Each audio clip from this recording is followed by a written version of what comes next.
Some were sexy, some more demure. But one dress at London Fashion Week was made to tell a story. It was modelled by actress Tamsin Outhwaite. Do I have to wear a red nose or anything? On behalf of Comic Relief.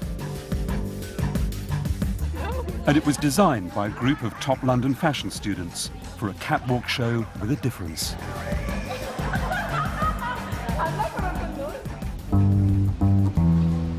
For 40 days, Panorama travelled the world, finding materials that show how the world's trade system keeps millions in poverty. From the high Andes to Uganda.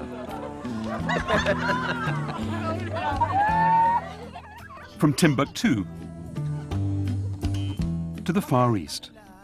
We talk to people who live on just $1 or $2 a day and make the materials for clothes we like to buy.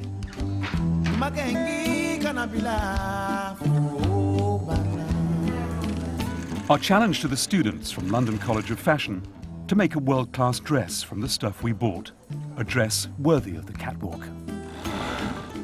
The idea of me on a catwalk is comic relief enough.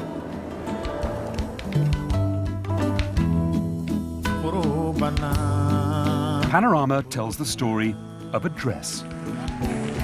A dress that shows how we harm the world's poor more through unfair trade than we help them with aid. The $1 a day dress.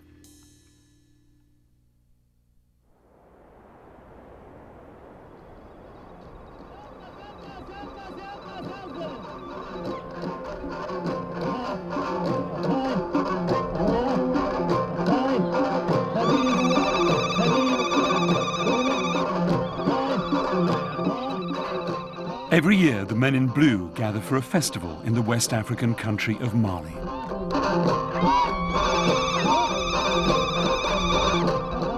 They're Tuareg tribesmen, nomads of the Sahara Desert.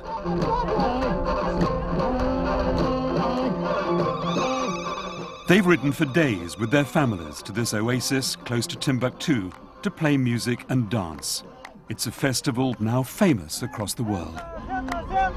We're here to buy some of their legendary blue cotton for our $1 a day dress, because Mali's cotton is at the center of one of the world's great trade rows.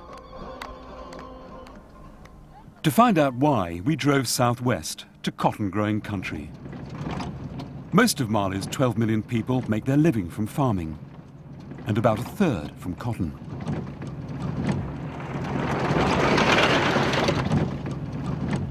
Bonjour, ça va? Ça va? Je m'appelle Steve. Adama, ça va? Most cotton in Mali is grown by peasant farmers like Adama. The country he lives in, one of the 10 poorest in the world.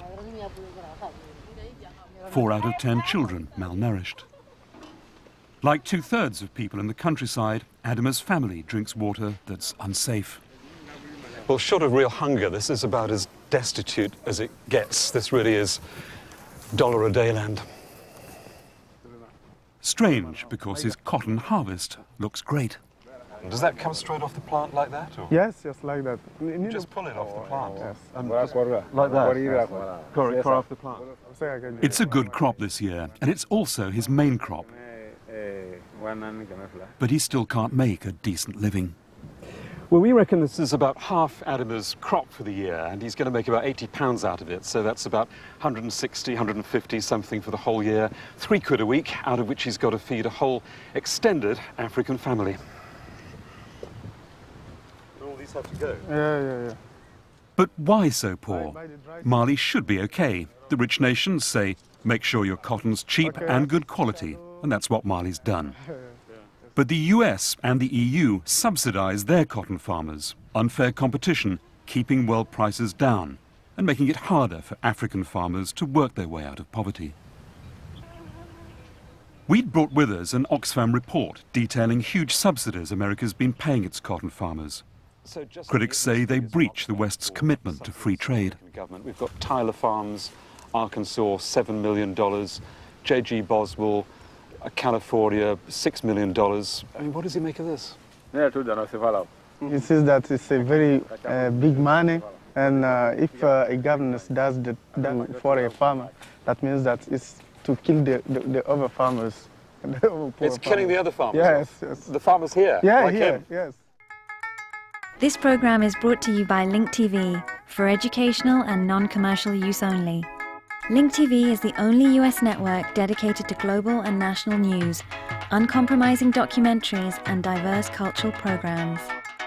Programs which connect you to the world.